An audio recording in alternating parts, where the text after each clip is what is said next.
Hello guys, আবার সেই আমাদের 65 বছরের কাকা, আর এইদিকে আমাদের 48 বছরের করিম চাচা আব্দুল, যা বলতে পারেন আলহামদুলিল্লাহ।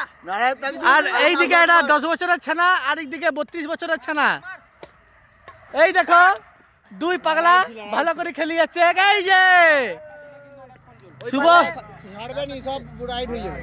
টেস্টিং করাচ্ছি আমি, ব্যাট চালাই দিলে ওরা ব্যাট উড়ে যাবে। এই যে এখন একটা আজগবি সার্ভের থেকে শুরু করছে বিসমিল্লাহ।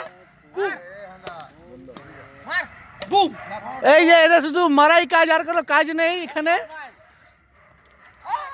এ দেখো বিসমিল্লাহর খুশিটা দেখো। বিসমিল্লাহ এরকম কর, আল্লাহু আকবার, আল্লাহু আকবার একবার। এই যে একটা আজব গুব সার বলছো আল্লাহু আকবার, বোম মারবে ভালো লে। কি ভাই আমার বাকু ভোল্টাই গেল। এই যে আমাদের করিম চাচা খুব ভালো করছে। আমার ফোন আসছে বলে একটু ফোনটা রাখছি।